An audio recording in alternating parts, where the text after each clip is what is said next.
January 17th, 1940. The basement of Gestapo headquarters on Prinz-Albrecht-Strasse, Berlin. The walls are thick stone, built a century before to house wine cellars, now repurposed to muffle screams. The air smells of damp concrete, coal dust, and something sharper. Fear, crystallized into sweat and urine. A single bulb hangs from a frayed cord, swaying slightly as boots descend the stairs. The woman in the chair, a Polish resistance courier named Krystyna, can hear the pendulum creak of that light fixture back and forth, marking time in a place where time has stopped meaning anything at all. Her wrists are bound with hemp rope that has already drawn blood. She has been here for 11 hours. She will be here for 3 more days. What happens in these hours will not appear in any official Wehrmacht report. It will not be discussed at Nuremberg with the clarity it deserves. But it will be whispered about in the decades after, in the quiet confessions of old men who cannot die in peace. The Third Reich built its empire on paperwork and precision. Every boxcar logged, every requisition stamped in triplicate. But in the spaces between those documents, in the cellars and back rooms and commandeered farmhouses, there existed a shadow system, a machinery of coercion that left no carbon copies.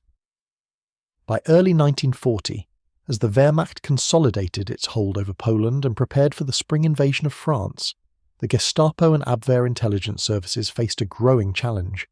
Resistance networks were multiplying faster than they could be dismantled. Traditional interrogation methods, beatings, sleep deprivation, isolation, were producing unreliable intelligence. Prisoners lied, misdirected, invented names of the already dead. What the Reich needed, its officers reasoned, was a more refined approach. Something that would break will without breaking the body so thoroughly that testimony became incoherent. Something that exploited the particular vulnerabilities of female prisoners who were increasingly being captured as the resistance relied more heavily on women as couriers, radio operators, and safe house coordinators. The men who designed these methods were not the sadistic caricatures of propaganda films. Many were educated. Some had university degrees in psychology or law. SS Sturmbannführer Klaus Hoffman, who would later testify reluctantly at a closed Allied tribunal in 1947, had studied criminology at Heidelberg. He believed, with the cold certainty of a man who had never been powerless, that every human being had a threshold, a point at which self-preservation would override ideology, love, loyalty. His job was to find that threshold. For women, he theorized, the threshold was not primarily physical pain, though pain had its utility. It was shame. It was the dismantling of the self, the forced collapse of the boundaries that define personhood. It was making them complicit in their own violation, again and again, until the distinction between captor and self blurred into a fog of compliance. The techniques varied by location, by the temperament of the interrogator, by the perceived value of the prisoner's intelligence.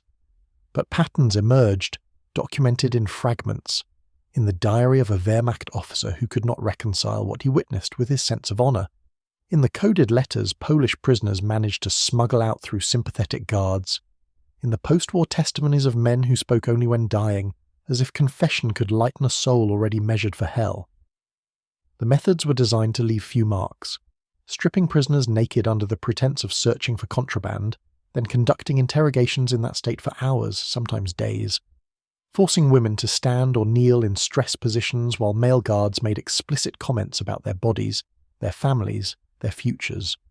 Sleep deprivation paired with erratic schedules, meals at 3 a.m., interrogations at dawn, lights on at random intervals, to disorient and fracture mental resistance. And sexual humiliation, the threat of rape, sometimes the act itself, more often the elaborate performance of imminent assault, repeated until the prisoner could no longer distinguish between threat and occurrence, until every sound of boots in the hallway triggered a cascade of terror. What the officers expected was efficiency. They expected that these methods, refined through trial and observation, would shorten interrogation times, increase intelligence yield, and allow the Reich to stay ahead of the resistance networks that sprouted like mushrooms in the dark soil of occupation. They expected women to break faster than men, their psychological defences thinner, their sense of honour more easily weaponized against them. They expected compliance, confession, collaboration. Some of these expectations were met. Krystyna, the courier in that January basement, gave up 3 names after 60 hours, 2 of them false, 1 of them a man already arrested. The Gestapo called it a success, but what the officers did not expect, what none of them could have predicted, was the way these methods would corrode the very machine they served. By 1943, as the war turned and the Reich began its long, grinding collapse, the men who had staffed these interrogation rooms carried a different burden than frontline soldiers. A Wehrmacht infantryman could rationalize his actions through the lens of duty, combat, survival. But the interrogators had no such buffer. They had looked into the eyes of bound, naked, terrified women and made calculated decisions about how much fear to administer before breakfast. Some drank themselves into oblivion. Some requested transfers to the Eastern Front, preferring the clean violence of combat to the suffocating intimacy of the cellars. And some, like Hoffman, simply continued, day after day, until the work became a kind of numb routine, a job requiring no more moral consideration than butchering livestock. The historical record is fragmentary by design. The Reich destroyed vast quantities of documentation in the final months of the war. Entire archives burned, offices dynamited, witnesses eliminated. But enough survived, in the testimonies of the imprisoned and the late-life confessions of the jailers, to reconstruct the shape of what occurred. In 1947, during a closed tribunal convened to investigate war crimes not addressed at the main Nuremberg trials, Hoffman was questioned by an American prosecutor, Major David Levin, about the treatment of female political prisoners in the early years of the occupation. The transcript, declassified in 1982, runs to 47 pages. Hoffman's answers are careful, technical, drained of effect. He describes the methods as one might describe crop rotation or factory logistics. Only once does his composure slip when Levin asks whether he believed, at the time, that what he was doing was necessary. Hoffman pauses for 18 seconds.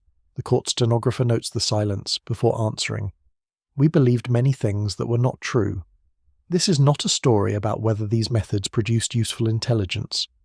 Historians remain divided, and the answer likely varies case by case, prisoner by prisoner.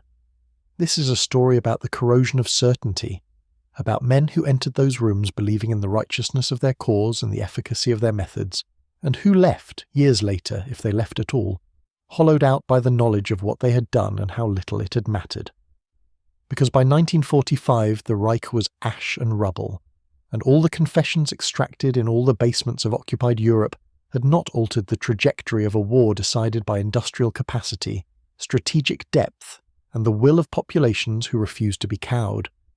The women who survived these interrogations, and not all did, carried their own burdens forward. Some spoke publicly, becoming witnesses for history. Others kept silent for decades, the memories too raw, the shame too deep, even though the shame had been imposed, unearned, a weapon wielded by their captors. Krystyna survived the war. She emigrated to England in 1947, changed her name, worked as a seamstress in Manchester. She never spoke of the basement on Prinz-Albrecht-Strasse, not to her husband, not to her children. In 1981, a researcher from the Imperial War Museum contacted her, conducting interviews with Polish resistance veterans. Krystyna agreed to meet, but refused to be recorded. The researcher's notes, preserved in the museum's archives, include only this fragment. Subject became agitated when asked about interrogation methods, stated she had given false information under duress, and that 3 people died because the Gestapo believed her lies. Ended interview. Subject in tears. The architecture of coercion the Reich employed was not unique to Nazi Germany. Variations of these methods have appeared in conflicts across the globe before and since, wherever power concentrates in the hands of those who believe the ends justify the means, and that certain categories of people, women, the colonized, the ideologically suspect, exist outside the protections of law or honor. What makes the Nazi case particularly stark is the bureaucratic efficiency with which it was implemented, the intellectual apparatus constructed to justify it, and the detailed records that survived to testify against it. The men who staffed the Gestapo cellars were not anomalies. They were products of a system that took ordinary human capacities for cruelty and indifference and scaled them up through hierarchy, ideology, and the diffusion of responsibility. The symbolic object that haunts these stories is not a weapon or a tool of torture, but something more mundane: the chair. In nearly every testimony, survivors mention the chair, wooden, backless, placed at the centre of the room. The prisoner sits, the interrogators stand or pace. The geometry of the room is designed to reinforce powerlessness, the sight lines arranged so that the prisoner is always visible, always exposed, while the interrogators move in and out of peripheral vision. The chair becomes the axis around which everything revolves. Confessions extracted, lies told, bodies broken or bent but not quite snapped. After the war, when the buildings were repurposed or demolished, those chairs were carted away, burned or sold as scrap. But in the testimonies of survivors, the chair remains, a piece of furniture elevated to symbol, a throne of suffering that no one chose to ascend. As the war progressed and the Reich's fortunes declined, the interrogation apparatus grew more desperate and more brutal. By 1944, with the Red Army advancing from the east and Allied forces grinding through France, the Gestapo was interrogating not just resistance members, but suspected defeatists, black marketeers, anyone whose loyalty could be questioned. The methods that had been reserved for foreign prisoners were now applied to German citizens. The machine once aimed outward turned inward, consuming its own. Hoffman, by this time, had been transferred to a facility near Dresden. He later claimed he had requested the transfer to escape the work, but his superiors interpreted it as a logistical reassignment. He continued the same duties in a different cellar. The faces changed, the methods did not. The contrast between what these men expected from their ideology and what they experienced in its service is the hinge on which this history turns. National Socialism promised clarity, a world ordered by strength, racial purity and the will to power. It promised that history was on their side, that destiny favoured the ruthless. But in the cellars there was no clarity, only the grinding repetition of cruelty and the diminishing returns of fear. The women they broke gave up names, some true, some false. The networks were disrupted, but reformed. The intelligence gathered was logged, analysed, and often discarded as unreliable. And the men who did the breaking found that the act of breaking another person, again and again, broke something in themselves, some capacity for moral reasoning, some ability to see their actions from the outside and judge them with anything like honesty. In the final months of the war, as the Reich collapsed and the Allies advanced, many Gestapo officers destroyed their records and fled. Some were captured, tried, and executed. Others disappeared into the chaos of displaced persons, forged papers, and a Europe too exhausted to hunt every war criminal. Hoffman was arrested by American forces in May 1945. He was held in a POW camp for 2 years before being brought before the tribunal in 1947.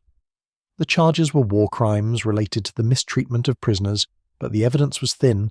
Most of the documentation had been destroyed, and many potential witnesses were dead or untraceable. Hoffman was sentenced to 12 years in prison. He served 7. Upon release, he returned to West Germany, worked as a clerk in a freight company, and lived quietly until his death in 1979. He gave one interview to a graduate student researching the administrative structure of the Gestapo and refused to discuss his interrogation work, stating only that it was a long time ago, and that he had done what was required.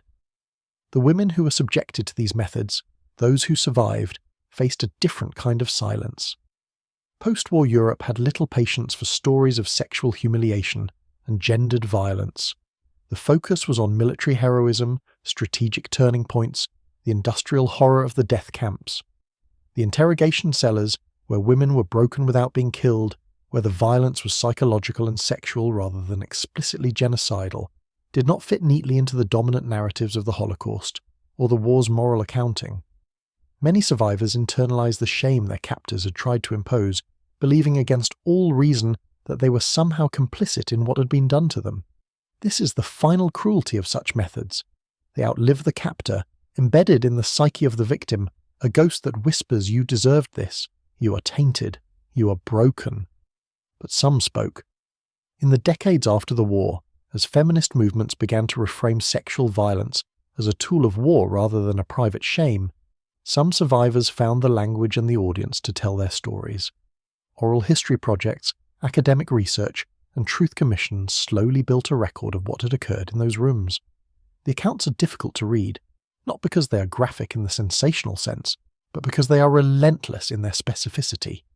The detail of the rope's texture, the exact duration of the cold, the smell of the interrogator's cologne, the way the light bulb swayed. These details matter because they resist abstraction. They anchor the history in the lived experience of bodies and minds subjected to systematic cruelty. The transformation these experiences wrought was not redemptive. There is no silver lining in trauma of this magnitude, but there is a kind of terrible knowledge that survivors carry, the knowledge that ideology is a thin veneer over human cruelty, that systems of power will always find ways to justify the unjustifiable, and that resistance, even failed resistance, even resistance that ends in a cellar with your body exposed and your will bent, is the only antidote to complicity. Krystyna gave false names, she lied to her captors, and because she lied, 3 people died, caught in a dragnet triggered by her coerced confession. She carried that guilt until her death, but she also knew, in the part of herself that survived the basement, that silence would have meant betrayal of a different kind, the betrayal of the self that had chosen resistance in the first place. The epilogue of this history is written in the spaces between official records and public memory. It is written in the archival boxes of declassified documents, in the footnotes of academic monographs, in the quiet conversations between aging survivors who recognize in each other the unspoken burden of what they endured. It is written in the pension files of former Gestapo officers who lived out their lives in suburban anonymity, their neighbours unaware of the basements they had staffed. It is written in the continued recurrence of such methods in conflicts around the world, a grim testament to the human capacity for cruelty and the ease with which systems of power erase the humanity of those they deem expendable. The larger truth that emerges from these stories is not about the unique evil of the Nazis, though that evil was real and vast. It is about the mechanisms by which ordinary people become instruments of atrocity, the ways in which ideology, bureaucracy and hierarchy insulate individuals from the moral weight of their actions. The men who interrogated female prisoners in the basements of the Reich were not born monsters. They were shaped by a system that told them some lives mattered less, that the ends justified the means, that duty required the suppression of empathy, and they believed it until the weight of their actions became too heavy to carry, or until the war ended and the system that had sanctioned their cruelty was revealed as bankrupt and monstrous.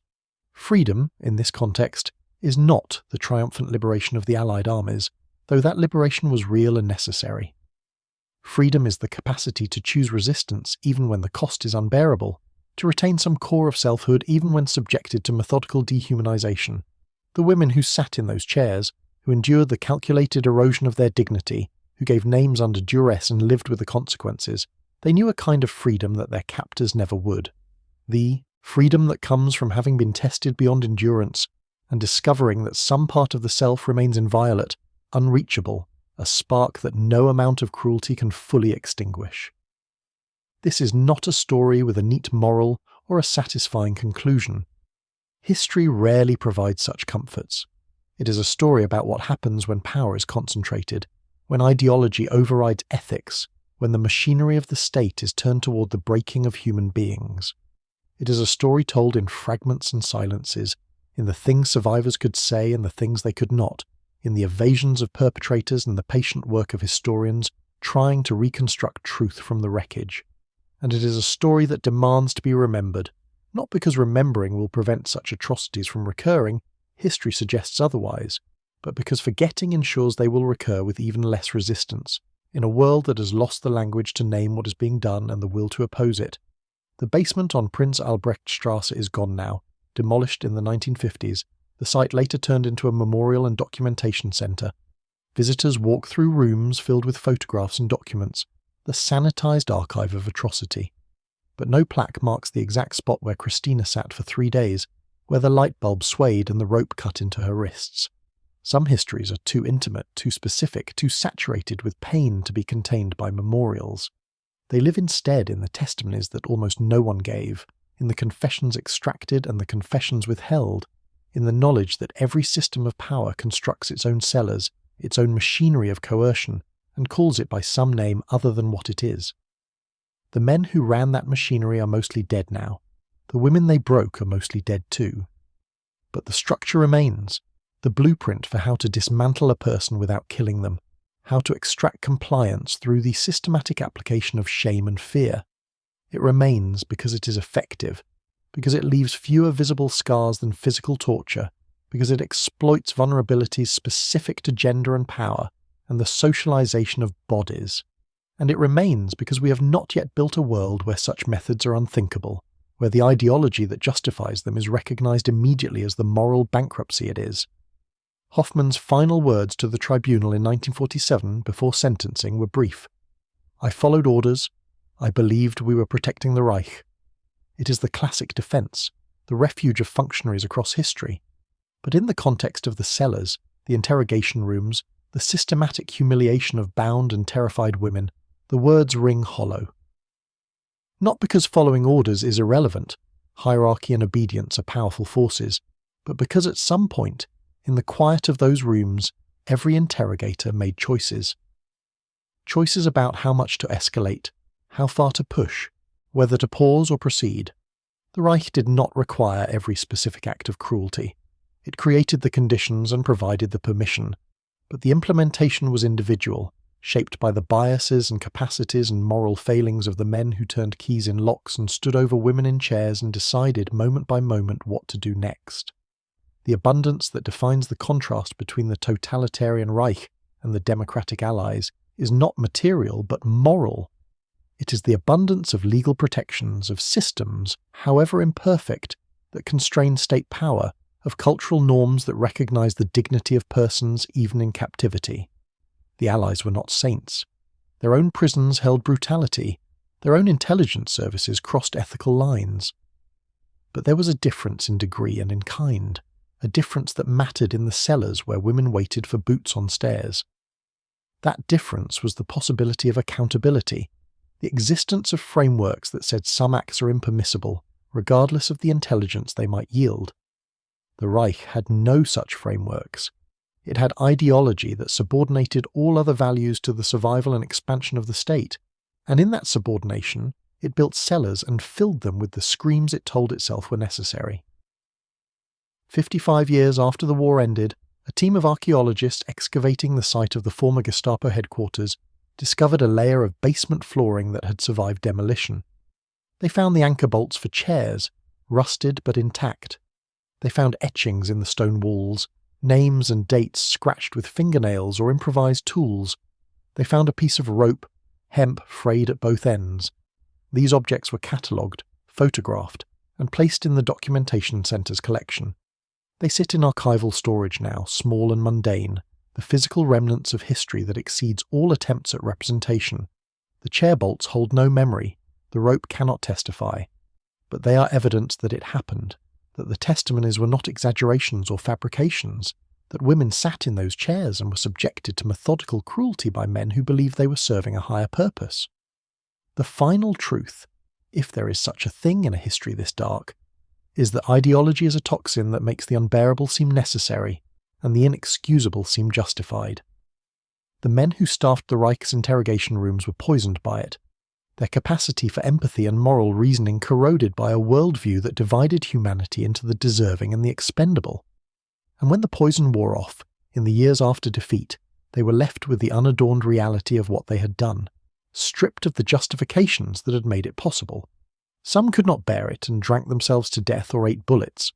Others lived on, in silence or evasion, carrying the weight of cellars and chairs and women whose names they tried to forget, and a very few spoke, not seeking redemption, for there was none to be had, but simply to testify that it had occurred, that history might at least record the truth of the machinery they had served. This is that record, incomplete, fragmentary, assembled from testimonies given reluctantly and documents salvaged from fires. It is a history written in the minor key, in the voices of those who were broken and those who did the breaking, in the silence of those who could speak no words for what they had endured or inflicted. It is a history that offers no comfort and no redemption, only the cold knowledge that such things happened, that they were not aberrations but the logical outcome of a system that placed ideology above humanity, and that the capacity for such cruelty lives in all human societies, waiting only for the conditions that make it permissible. The light bulb still sways, in the memory of those who cannot forget. The chair bolts still rust in the earth beneath the memorial, and the names scratched in stone walls still wait, patient and mute, for a reckoning that will never fully come.